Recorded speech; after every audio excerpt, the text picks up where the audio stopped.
turning that one. We're live. Thank you. Good morning. Welcome back to the Vermont House Appropriations Committee. It is Tuesday, February 7th, 2023, 8:30. We are hearing testimony from budgets throughout the FY24, starting off today with the Green Mountain Care Board.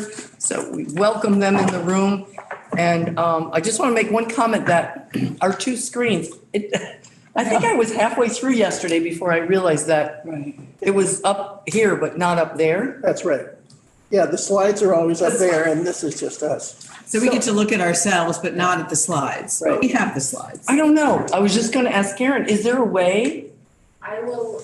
We don't really need to see ourselves, do we? I will work with IT to. Work at IT to see if we could, even if we got a corner, so we could. I know people from other committees always had theirs up there that they could track, that they knew. Gives you an idea if you either went ahead, what page are we on? All right, and then anybody tuning in, the slides information are also on our webpage under today's date and Green Mountain Care Board. So thank you. Welcome. We haven't had you in yet. And I think we'll do some introductions, if that's appropriate, and then you can introduce yourself and get started. I'll start with myself. Representative Diane Lanfer, I live in Virgins. I represent Addison. I'm Robin Shaw, and I live in Middlebury. Tiffany Bloomley and I live in Burlington. Tristan Polino, Brattleboro. Carrie Dolan, I live in Wastefield and I represent Duxbury, Facein, Moretown, Wastefield, and Warren. Lynn Dickinson, I represent St. Albans Town. Mark Mahaly, and I live in East Calais, and I represent Calais, Plainfield, and Marshfield. And I'm Woody Page, Newport. Rebecca Holcomb from Norwich, Stratford, Sharon, and Thetford. To my left is Representative Jim Harrison, who had an appointment or somewhere to either present a bill or do something with a bill at 8 o'clock or something. So he'll be in shortly. And he represents Chittenden and a lot of other towns. And then Representative Squirrel, who also is maybe coming in now. And Representative Brennan. Oh, Brennan, From yes. Colchester. So welcome, introduce yourselves, and for the record, we'll get started. Hi, I'm Susan Barrett. I'm the Executive Director of the Green Mountain Care Board. I've been in this role about 10 years, believe it or not, and I live in the lovely town of Norwich. And I'm Owen Foster. I'm the chair of the Care Board. Started October 1st of 2022, so I've been there for about 4 months. And I'm from the lovely town of Jericho. I'm Jean Stetter, and I have worked at the board for about 4 years, and I live less than a mile from here in Montclair. Great. Walk us through whatever you would like to present us. We have you with us. We're scheduled for an hour. So what we're going to do is, because some of you are new and Owen also is new to the board, we are going to spend a few slides going over an overview, and then we'll get into the budget numbers. So. Right, so I'll give us a quick overview of what the Care Board is and what we do and some of our priorities and focus for the upcoming year. And if you want to fast forward into the budget details, we can do that. Just cut me off if you'd like. So first, the Care Board was established in 2011. We have 5 board members and we have 6-year staggered terms. We are an independent board, and I'll walk you through a little bit of what that means in practice. So we are appointed, the board members, by the governor, but we go through first a nominating committee process. The nominating committee itself is made up of representatives from the community, from business, from both aisles, both parties here at the legislature. Only folks that have gone through the nominating committee process and whose names have been passed on to the governor can the governor select from. And so it's an apolitical process in our selection. And then once we're here, our terms are 6 years and they're staggered such that we can cross over through different administrations. Although Governor Scott has had a lot of electoral political success, and I think at this point, all 5 of us have been selected by Governor Scott. The administration is not involved in our decision-making. They do not opine on what we're doing. They do not influence us. We have our own processes that we go through, and the governor, we don't report to them. They do not involve themselves in our day-to-day work and our hearings. We are from various parts of the state, Washington County, Chittenden County, and Addison County, and we have diverse backgrounds and experiences. Jessica Holmes is an economics PhD and teaches at Middlebury College. Robin Lunge is an attorney and healthcare reform expert. David Merman is a physician and currently practicing at CEMC in the emergency department. And Tom Walsh is also a healthcare reform expert and a physical therapist. Our staff, we have, I think it's about 27 staff members. And we have various disciplines that relate to what we do. We have accountable care organization experts. We have hospital finance experts. We have public health experts. We have data scientists and analytics experts. And we have experts in certificates of need. And I'll talk about those processes just a little bit.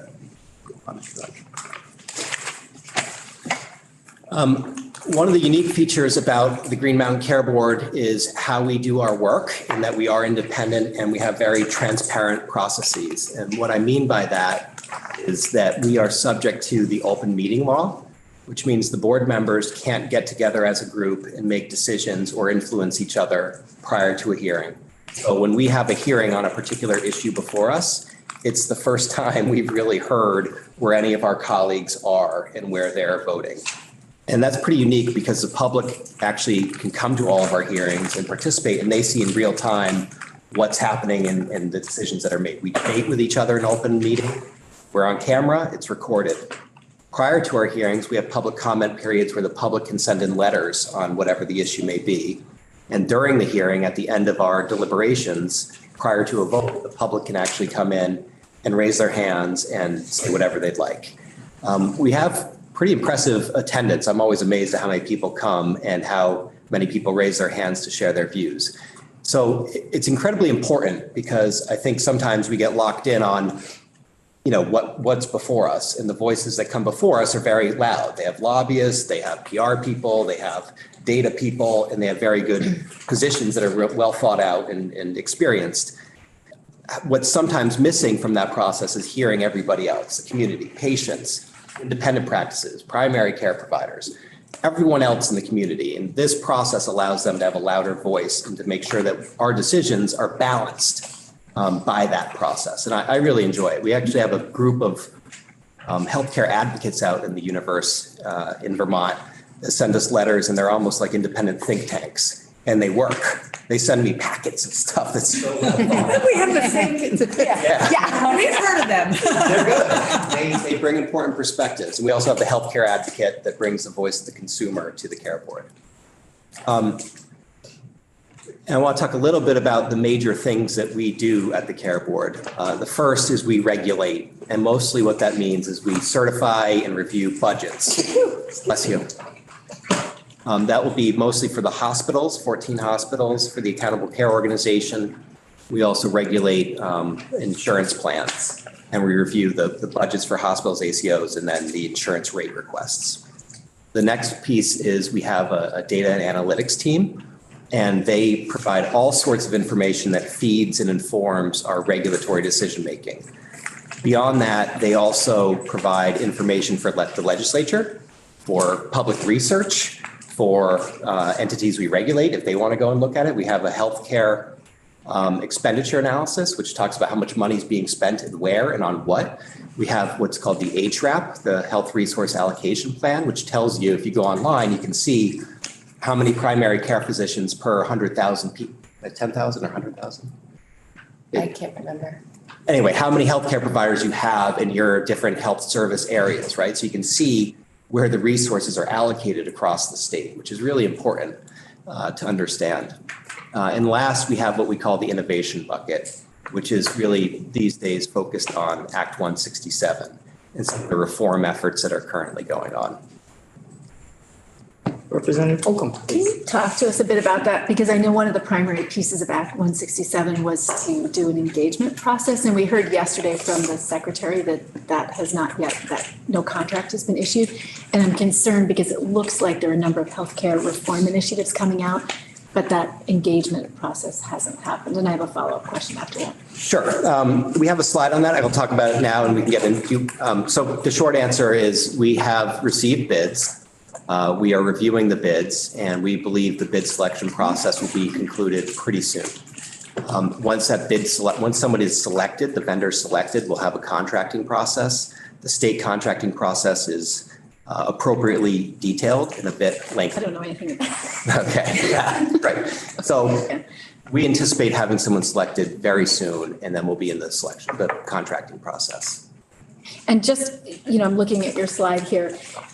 You've got this innovation reform, but your regulatory touch is primarily on hospitals. And I'm wondering if you feel that there's an asymmetry between what you touch and where we need to go in terms of more attention to primary care. I don't know if that question makes sense. So one of my priorities as a chair is primary care. This is something that we think is, so for myself, for example, I don't have a primary care provider. I've been trying to get one for years in Vermont. And this is a problem a lot of Vermonters are experiencing. We are also hearing a lot of issues from independent practices and primary care providers about their level of reimbursement, what they're getting from Medicaid, what they're getting from Medicare, and their ability to negotiate with insurance companies on reimbursement rates after hospitals have taken or negotiated their piece. The argument is that they're not getting enough money because a lot of money is going to the hospitals. And so the first thing we're doing is we're trying to get data to understand that in detail to see if it's borne out and by the data. The second thing to do is understand how our decisions as a regulator with the hospitals are having these collateral consequences if they are. And I'm sorry, what was the other part of it? I think you're speaking, maybe you'll come back to it, but it's difficult to move to a value-based model if you don't have robust primary care, and you can't have robust primary care if you can't figure out how to direct the investments to that frontline care. So I guess it would be interesting to hear what strategies you have down the road to address that, and I'll let you go on. Sure. And I think it's a really critical point. I think it's one of the most important points we have is we can't focus on just one piece of the health ecosystem here in Vermont. They all need each other, right? The hospitals need primary care. The hospitals need mental health. The hospitals need long-term care. That's why we're having some of the problems we have in the emergency department, because people can't go to primary care providers or they can't get shifted out. So the hospitals need these other entities as well, and these other entities need the hospital. So you have to make sure that when you're looking at the system, it's all working together, not just siloed. But what we talk about a lot is the hospitals. And, what I'm asking is maybe later on we can address how we move the conversation just from a hospital-centric conversation to one that's looking at the other providers in the system. Agreed. I'll make sure to touch on that. Representative Dickinson. Quickly, before, maybe around the time before the Green Mountain Care Board was formed, primary care was independent. Pretty much a lot of the physicians were independent. There were some FQHCs that were established.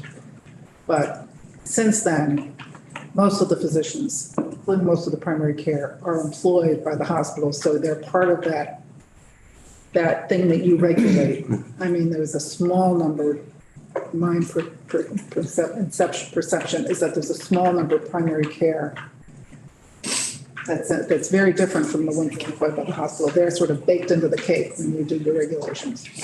It's true that most primary care providers in Vermont are associated with hospitals. UVM has a large primary care practice. Can I add too that many of the primary care providers are employed by federally qualified health centers as well? Yeah, they were nearly spun off 30%. Yes.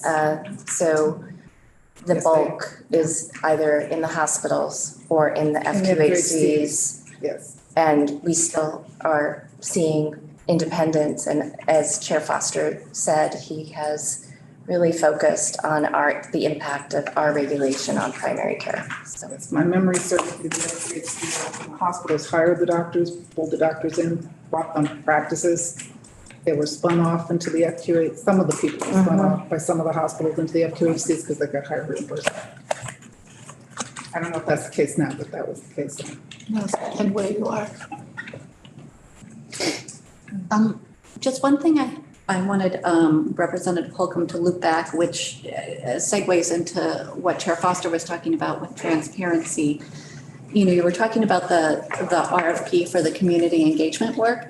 And there were two unusual things about that RFP for us. One is that we were collaborating with the Agency of Human Services on it. So we were working with them. And then after, you know, we incorporated their feedback, we spent about a month getting engagement and feedback from the healthcare advocate, healthcare people. So they were providing feedback on the RFP before it went out. So we did take some time on that, which is both the transparency and the, you know, kind of collaboration.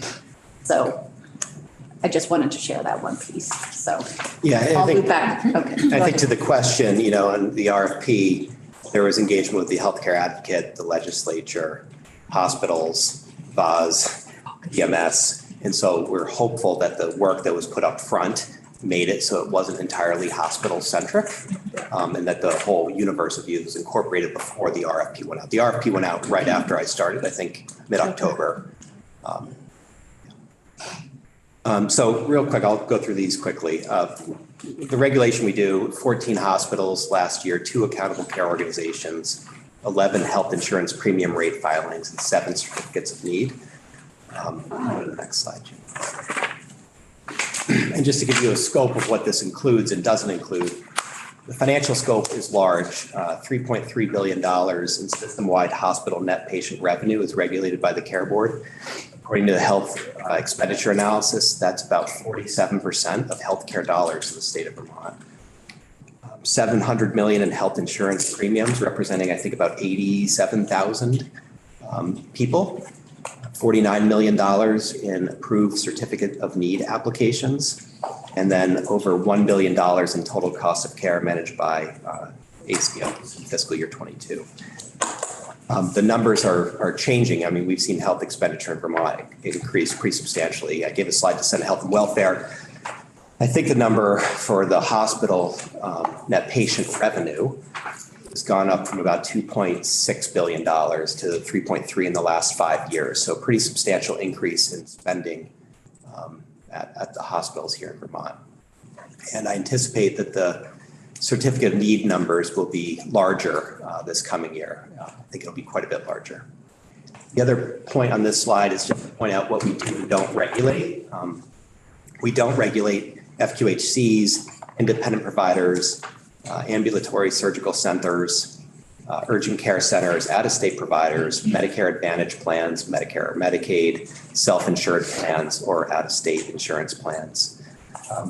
One of the focus areas that I have is to make sure we really understand, though, how our decision-making influences and touches all of these other things. I think that's an area where the board has directed some effort currently going on in our hospital budget revamp process. We're revamping how we review hospital budgets, and also just in our collective thinking. We want to make sure we're understanding all the collateral consequences of every decision we make. And this is what that relates to. Representative Page? Yes, I was curious, for your CON applications, what is the trend towards? What are you seeing? What these individual hospitals are looking to do with these applications? In terms of what are the services there? Yeah. It can vary from my perspective. We have a few right now. Can I speak to this publicly? Yes, and I'll stop you if. Okay. You'll see, you know, replacement of equipment. You'll see MRI machines, CT scanners. You'll see adding an adult primary care provider in Essex. You'll see moving a dermatology service to off campus to a larger location. You'll see buildings. You'll see surgical centers, those types of things. So I don't know if there's a particular trend. You know, the trend during the pandemic was obviously things came to a standstill, and then it really picked up because, you know, folks were getting back on their feet. But it has been a little quiet, but as Chair Foster mentioned, I anticipate them picking up over the next several months. But that I would agree that it's really It's not predictable. I was just curious whether there's any trends related to our workforce, providing space or rooms for those patients that are mental health concerns. Are you seeing any movement towards that area? We have, and I can speak to this and Chair Foster can add. Over the last several years, we've had emergency room renovations that have addressed just that, the mental health needs in these emergency rooms, to accommodate the pressures they're feeling and to, unfortunately, the ERs are experiencing heavy traffic with. Are we all caught up with all those issues? Off the top of my head, I can recall 2 or 3 emergency rooms in the state that have renovated in the last, 4 to 5 years. I think, hospitals that you probably have heard are dealing with some financial challenges here in Vermont, a lot of them acute, serious financial challenges. It wouldn't shock me if there are certificates of need that relate to lines of care that are needed because we have access issues, and 2 that are profitable because we have financial issues. So it wouldn't shock me if we saw those things. Alleviating access and improving finances is not a bad thing. And since you raised the issue of hospitals with financial needs, what is the Green Mountain Care Board doing to help our rural hospitals stay relevant and stay in existence for the next, right now we're a quarter of the way through this century, to be able to exist through this century? I think the biggest thing that we're doing together with AHS is the hospital sustainability work, which is not yet underway, but will be soon. And I think it's looking at what the communities need, what the gaps are in care, where they need services, and how they can ensure that their financial positions are stable, right? We can't continue on the trajectory we are with 14 hospitals with 9 or 10 of them having negative operating margins.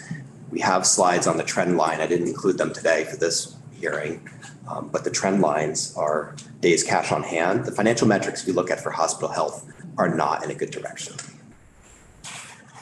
Are you looking to close any hospitals in the future? The Green Mountain Care Board doesn't have authority to close hospitals. But do you see that on the horizon? If we have financial issues with some hospitals. Whether or not hospitals should be closed is not something in our authority, so it's not something I've considered. We haven't done the Act 167 work, so I don't know what the results will be or what they'll say. And I don't think it's the Green Mountain Care Board's position to decide whether or not a hospital should open or close. But you are trying to keep them absolutely going, basically. It's important that they exist and that they're stable. Yes, that's critically important to the board. Good. And I don't have the exact date, but recently, part of what we do is we try and educate the board as well as the legislature. We recently had 2 nationwide experts in rural hospitals, rural healthcare, speak at a board meeting. I can get you the date. It's available. The video is on our website, but really trying to educate not only ourselves, but also, the broader community on what are the issues, what's available nationwide, and, really think a lot about it. So. It might be helpful because it would spark an interest, but then forget if you could send that link, Erin. Yeah. And because that's what we do when we get up at night. Excuse me, Representative Chair Holcomb and Foster, then Tiff. just to pick up on Representative Page's concern about mental health. I know in 2017, the Green Mountain Care Board allowed UVM Medical Center to retain some $21 million in profits, contingent on it being used to support some of the mental health needs in the state. They've since decided not to proceed with that. We have now appropriated another $9+ million to support potential development elsewhere in the state. What's going to happen to that $21 million? So as I understand it, that was an enforcement action from 2017 and it's still outstanding and UVM still has the money. I think they spent $3 million on planning a mental health facility at CVMC, which didn't come to fruition. So as I understand it, there's about $18 million left and the care board needs to take an action on what's going to happen with that money. Mental health is an acute issue right now in Vermont. So we'll be taking that up soon. Thank you. Representative Blumenle?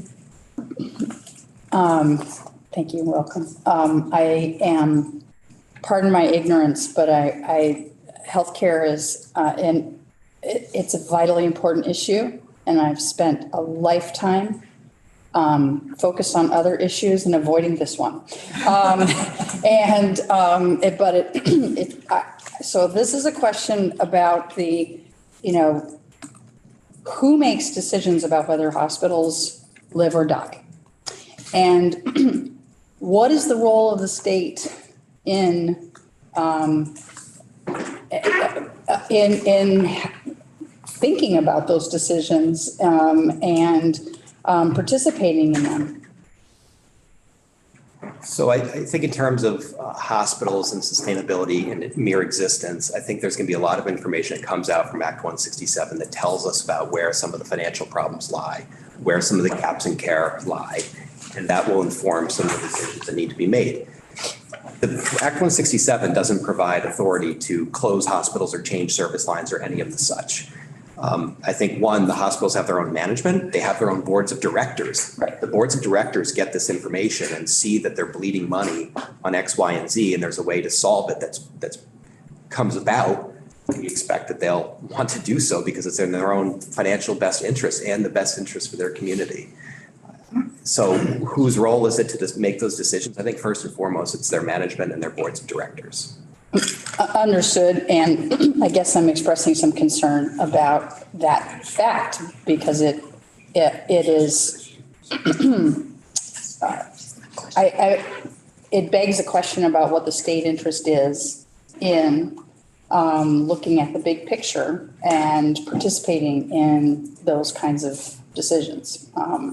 And so I just leave it at that. Thank you. Yeah. Good. I'm good. Excellent. Representative Page is next. Yeah. Who's next? Oh. So I think one thing I was going to say, and I don't want to speak for the committee, but what I observed as the legislature last year was considering and discussing hospital sustainability, what I observed is the reflection of how much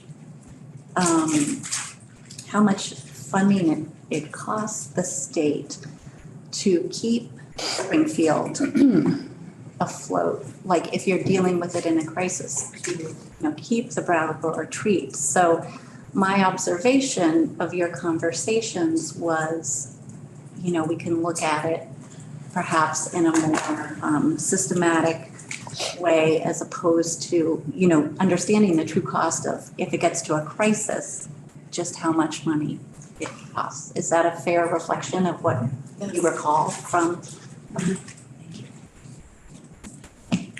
Good. Representative Page, please. Yeah, I'd just like to add on to what Representative Blooming said about the hospitals. I realize you don't have control over whether a hospital lives or closes, but because you're a regulating authority and your regulations that you put forward, they do have an effect upon our hospitals, whether they live or not.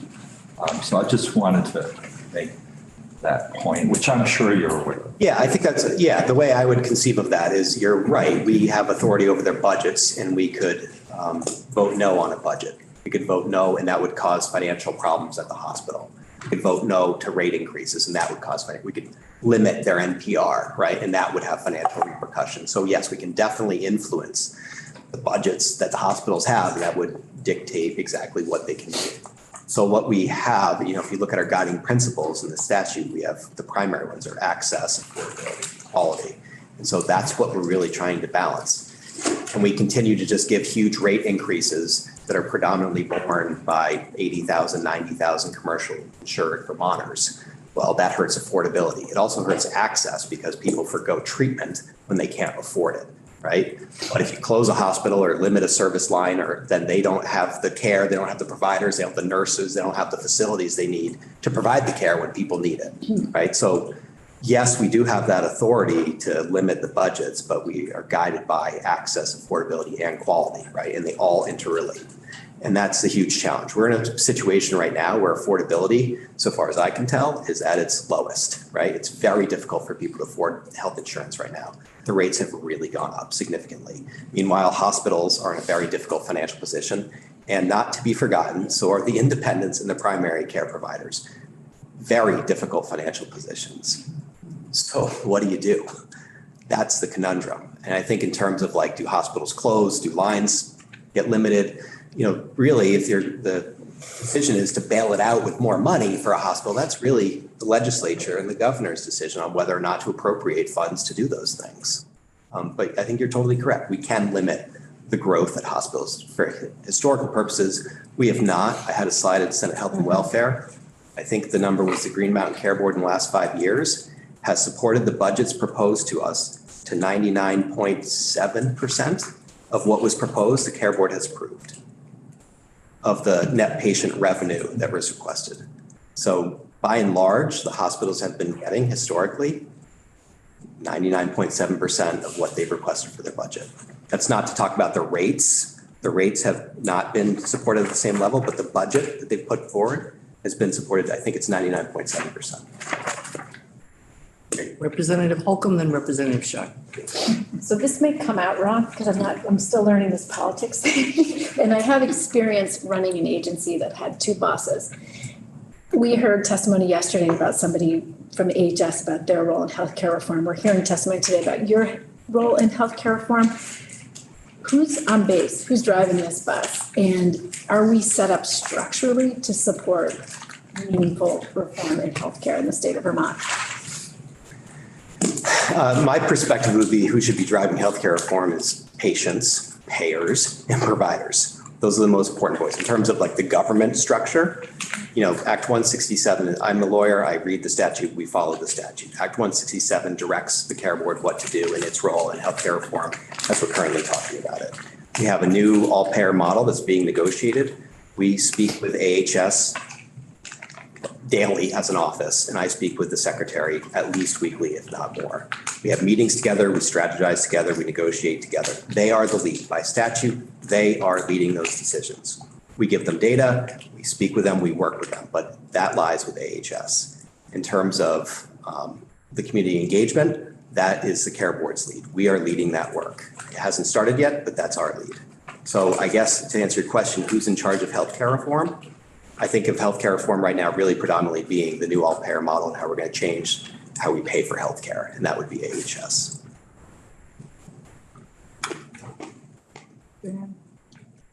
Representative Shaw and then Representative Dickinson, and then it's 5 after. And we'll let them keep going. Yeah. I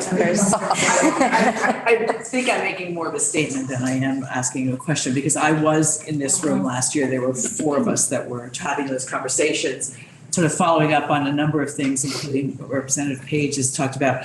If we were designing a healthcare system in the state of Vermont today from scratch, it would not look like the healthcare system we have.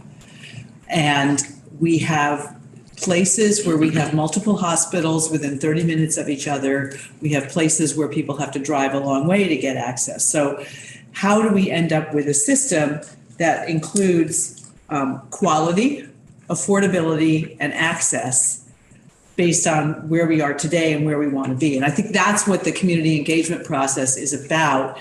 So, you know, whether hospitals close or not, I can't imagine a hospital that's in a rural area that doesn't have anything else near it. I mean, that's in a hospital you want to support because people need access. In Montana, people have to get airlifted or drive 4 or 8 hours to get to a hospital. We don't want to be like Montana. We want to be Vermont, and we want to have those things. And I think we can do that. And so that's going to be the challenge. And anytime we try to make a change in anything that's near and dear to us, it's very difficult. So thank you for taking this on. So, I mean, a perfect example is also people's thinking in the community. I was at my brother's house in Middlebury, and he was mad at me because Porter didn't have all the services he wanted. We can't afford it. You know? And I said, do you want to pay a lot more in your health insurance? And if everyone does that, you can have more services Right. at Porter. Right. And I said, you don't go to Porter for all this stuff anyway. You choose to go to Burlington or Dartmouth or Boston for whatever it is you're doing. And he said, you're right. But I think all of us intuitively want the school at the end of our street. We want the hospital, and we need to make sure we're thinking about what that costs because it's not free. Right. And Porter, for example, has shifted over time. It's a critical access hospital. And so you can go there for most of the stuff you need, an emergency, right? And then if you are having a heart attack, for example, the ambulance is right there and it takes you right up to Burlington and you get taken care of. So we have plans in place, and I'm grateful that we have the hospital. I don't feel that we need the entire Suite of services, exactly. I love their urgent care, Yes. living in Virginia. Me too. Yes, thankful.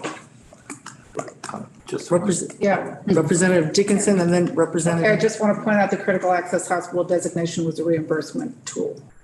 That had nothing to do with the care they provided. That was a reimbursement tool. You can explain that. But one of the things I want to ask was, when you talk about what you're doing or what AHS is doing and who's driving the bus, what the legislature does also has an impact. And in creating the Green Mountain Care Board, they put both the hospital regulation and the financial regulation and the insurance regulation under one roof with you guys.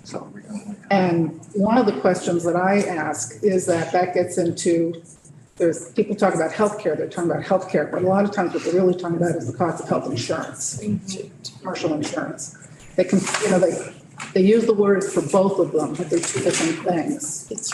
So can you talk about the payer mix and the impact of what the legislature has done with expanded Medicaid? You talk about affordability, the impact that has on your commercial insurance and your employers, those kinds of things, because that is also something you regulate. Sorry, the question specifically is the impact of the legislature and the way the payer mix has changed over the years. And you're doing both the insurance regulation and the hospital cost healthcare administration regulation. Well, I can start, and I'll say first, the benefit of having rate review hospital budgets. We're stewards of a large data set. We have a broad spectrum of authority, so each of those processes inform each other. Yeah. And so we see that when we're looking at the hospital budgets, we directly relate that to the insurance rates that we passed earlier in that year. The other thing I just want to point out about we don't have authority over all insurance rates. We have the qualified health plans on Obamacare, which I'm sure folks are familiar with.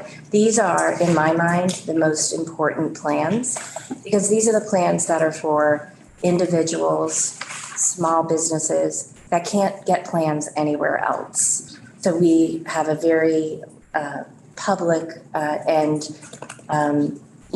go through a very lengthy process over the summer to approve those rates. So I would say last in terms of the I think you're talking about Medicaid, Medicare. Yeah. We have seen in the past the Medicare and Medicare rates not keeping up with commercial rates. And I think that's what Chair Foster was alluding to with these rates going up at the hospitals when they're asking for increases in commercial rates and those falling on the backs of a smaller and smaller cohort of folks. So that is one of the goals in Act 167 as well, is to understand that and to fill in those gaps in care.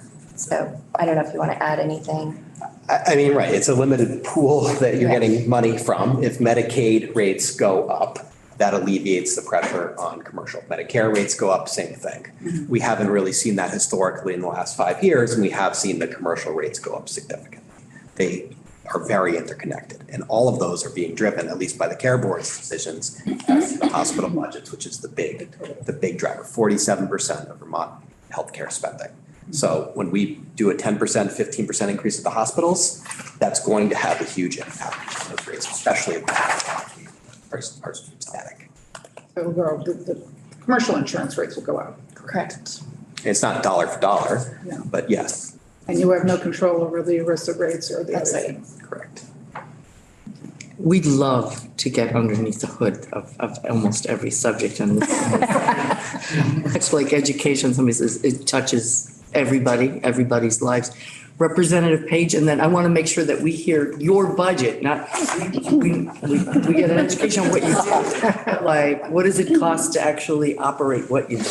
Go ahead, Representative Page. I'd rather hear the budgets. So I just want to make sure that Representative Dickinson has this budget area, right? Am I right? Okay, good.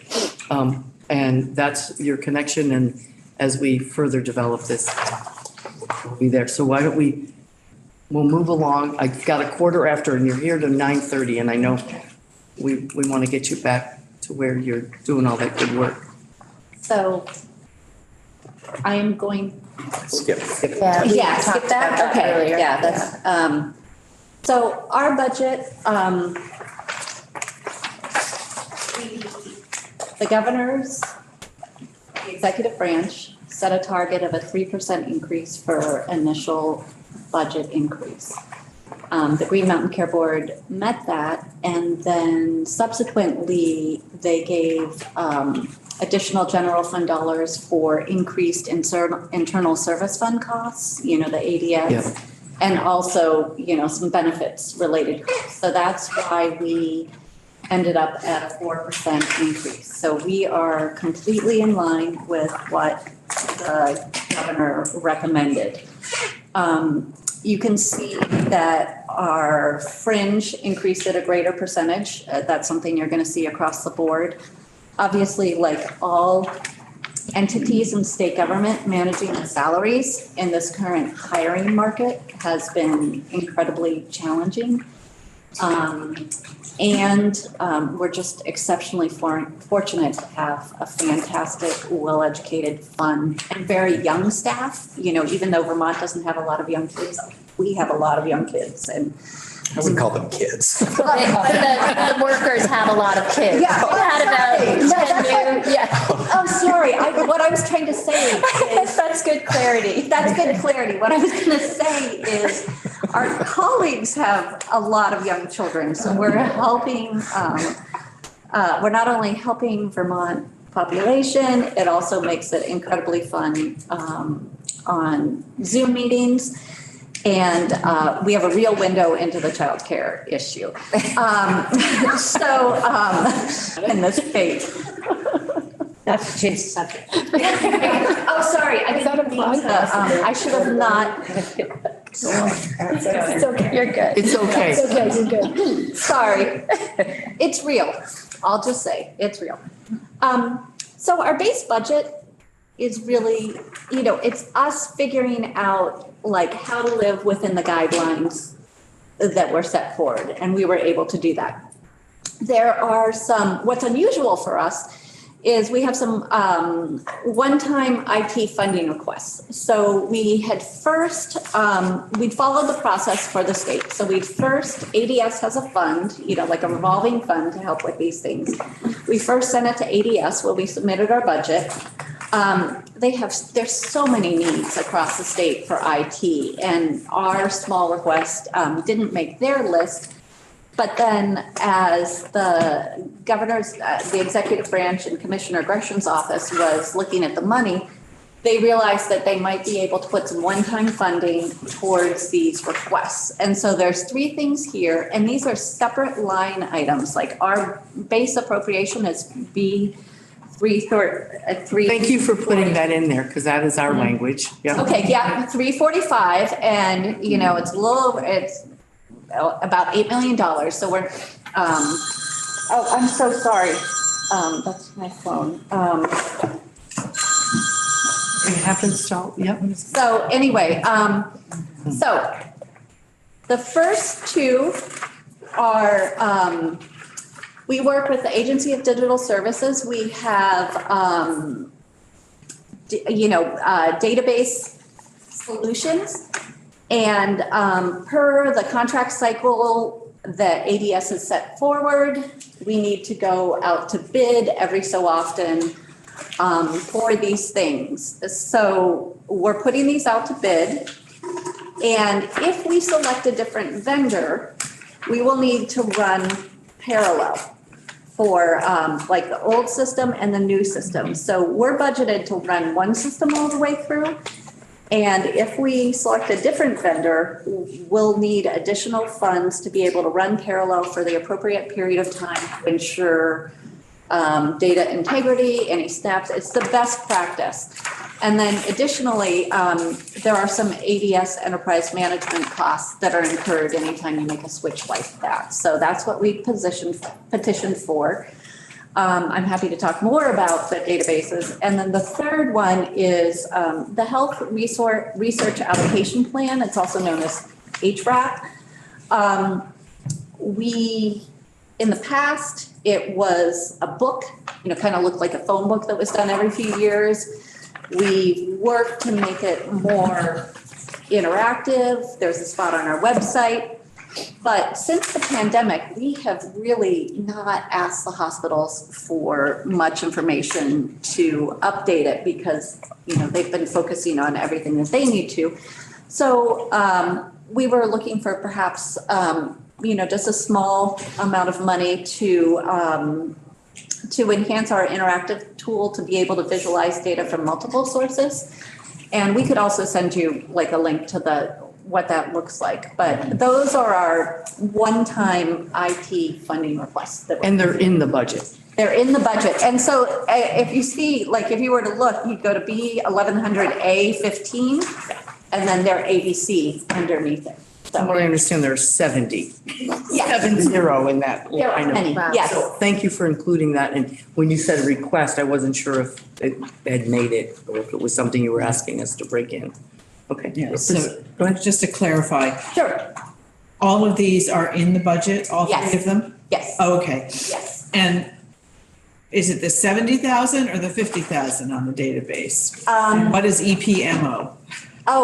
Sure. So it's both. What we were trying to do is break out the cost to explain what they are. So for the first one, which is the database that collects all the information from the hospitals that we use to regulate their budgets, it would be the two costs together. So the first one would be, we're estimating it would cost about $50,000 to run the system parallel if we choose a different vendor. And then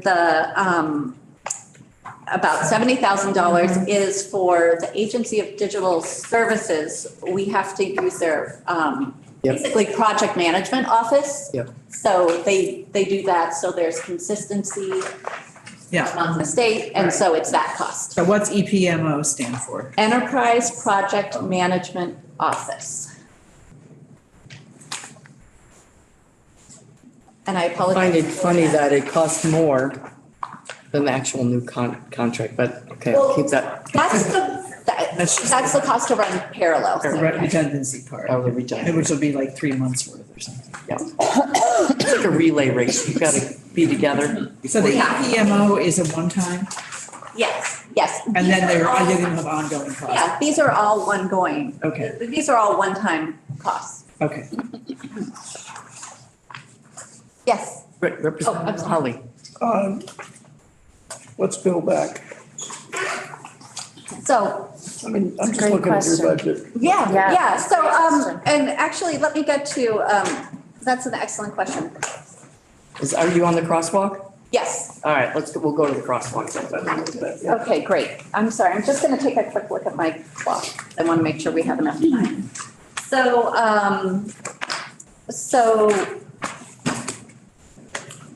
in statute, the Green Mountain Care Board, our main operations are funded, it's set to 40% general fund and 60% bill back. Those are state funds, but they are billed back, based on a formula to the hospitals, to the insurers, and to the accountable care organization. So you're regulated entities. Yes. Okay, thank you.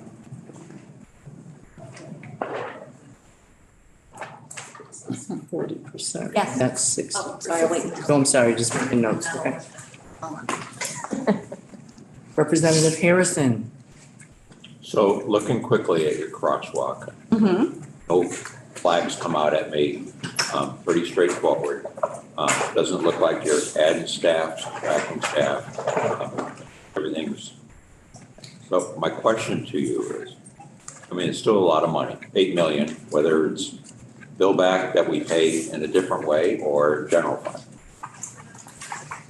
And I'll just be the devil's advocate for a minute. You have a 5-member board, quasi judicial. UC has a 3-member board. Serve a similar function in a different area of things we regulate.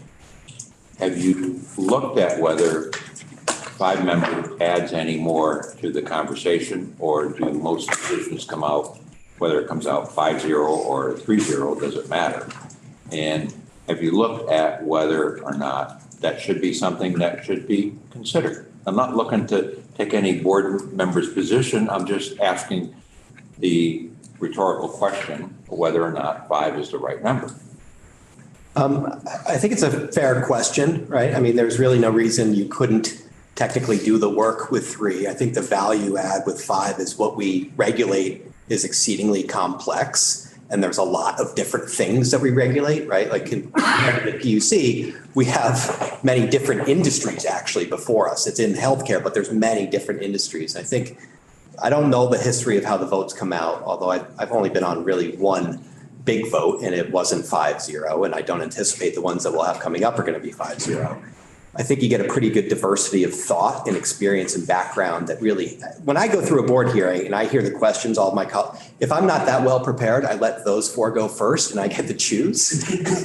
And they are so smart and bring so many perspectives that I didn't think of. So each of them. And so I think the value is really having that diversity of experience in different disciplines, given the breadth of what we regulate. Could it be done with 3? I don't really see why not. Is it better with 5? My personal view is it is. I think the strengths of the decisions. And that's fine. This is an area where we don't want to be penny wise and dollar foolish, because you do regulate a huge segment of our economy, which I get, we all pay for one way or another. My other question is, and I skipped ahead a little bit, you had some information on your performance measures. When the Green Mountain Healthcare Board was formed, the impetus was we got to bend the cost curve. How have we done compared to other states in that regard? And certainly most recently this past year, because all we see in the news is, we need a 20% increase and we need a mid-year adjustment, and you tried to modify some of that, but I don't know if we're successful. I mean, if New York is going up at 10% and we're going up at 15%, we're losing ground. And I don't mean to compare us to New York. It's just, how are you doing for us? It's a good question. I think, but I don't have the slide here. Pre-Green Mountain Care Board, I think the rate of growth in Vermont was 6.5%. I think since Care Board, it's around 3. Is that my? I'm sorry, that tone you see on the light is the green is calling the Senate to the floor. Right. Red is the House, and it's, don't be worried. So I think post Green Mountain Care Board, the rate is more around 3.5%. So there are data and statistics that say the cost curve is coming down. The pandemic in the last 2 years certainly threw everything for a loop in healthcare finance. Do I think we've done a perfect job? Do I think there's room for improvement? I think there's a lot of room for improvement. I think part of it is to Representative Holcomb's question of how we consider the whole universe of healthcare and how our decisions are influencing those. Because I think by and large, the general theory is shifting to value-based will improve costs. That's something that we're working on. It started with all-payer model 1. I think it's going to be a much deeper engagement with that in all-payer model 2. And I think that also we're We're working on global budgets. It's part of 167. That should make a difference. And we're also thinking about currently with the board, how we're allocating the resources across things that we don't directly regulate. But to answer your question, at 3.5%, which is certainly much, much better. And if that's because of the Green Mountain Healthcare Board, you folks are the best investment, since sliced bread. I mean, more power to you. But if everyone else around us is only going up 2%, I mean, it's just, we don't get those metrics. How are we comparing? I mean, New Hampshire's a rural state like us. Maine's a rural state like us. Upstate New York is a rural state like us. I want to have confidence that whatever we're spending, the 8 million, 9 million, whatever it is, that we're getting a return on it. And we've given you a lot of responsibility, and maybe too much responsibility, but we just like to know how we're doing. So it's a totally fair question. I don't have the comparisons ready today. We can certainly see if we have that data available or come up with the data as best we can. I don't have comparisons ready today. Okay. No, it's an ongoing question we need to keep asking ourselves. I think it's a totally fair question and the right question. The board needs to look at what we're doing and making sure that we're providing Vermonters that return. That's our job. And then you got the quality metrics, so it's not all about money. So I get that. Yeah, I mean, right. What are we doing on affordability? What are we doing on access? What are we doing on sustainability? How do we grade ourselves out on those? And then second, what's the care board's role and responsibility on each of those? Do we have 100% responsibility to, we're not the lead on certain pieces, we're on some. How are our decisions impacting these things? I think we should be evaluated on that. That's what we're paid to do. Great. Representative Shaw and then Representative Holcomb. Following up on Representative Harrison's question, which I do think is a good one, I would also want to be sure that if we compare ourselves to the costs, it's also what are we getting for the costs? And that's really important too, because otherwise, if we just talk about the numbers, you could end up like Montana. It's a lot cheaper, but you have to go 8 hours to get to the nearest hospital, and that's not what so you do have to kind of look at it more three-dimensionally and look at the affordability, access, and quality for what we're getting for the cost. So it's complicated, but I think it's a really valid question. Good luck with that. One of the things that I can get for you is Kaiser Family Foundation does an evaluation every year on insurance and coverage. And just to your point, sometimes we come out a little lower of affordability because we cover so much more. So, but we can get that information and give you the explanations as you compare it to other states. Absolutely. I think to that. By the way, if you're here from Montana, we still like you. In fact, we're glad you're here. Stay. But only if you're staying. I think to that point, if I may, if you look at affordability, we might be fairly low on the ranks in the states. However, we have 14 hospitals and we have a lot more availability to go. So is it just costs that you look at? Right. Maybe we're really bad. Is it access? Is it quality? If you cut the costs, are we losing a hospital in Springfield? Are we losing a hospital somewhere else? Are we limiting what you get at Porter? Right. And so that's that balance, and why it's just isolating one element isn't necessarily a useful exercise by itself. Well, as long as you're not impacting Rutland. Yeah, well, that's a given. Good. Representative Holcomb. And then I think we're closing in on the end. I just wanted to respond a little bit actually to my colleague, Representative Harrison, because I think one of the things I'm struggling with is who's responsible again. So when you say, what have you done? It's also clear you're not leading and you don't have authority on some of the issues or some of the levers. So I just wanted to acknowledge that. Yeah. And one of the things I'm still trying to get my head around is the fragmentation of the system. And my own experience working with census block appropriations, if you are fragmented within that, you can create very perverse incentives, which actually undermine your affordability goals. So I don't want to let us off the hook on this one as well, and I hope we can continue that conversation. Anything on your final slides? Oh, the biggest thing that I want to show is And we can send you more resources in your packet, which is also online. So these are all hyperlinks.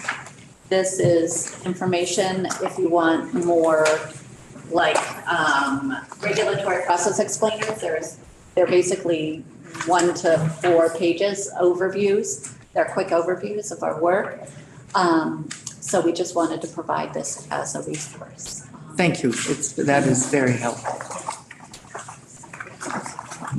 Just always reach out if you have questions.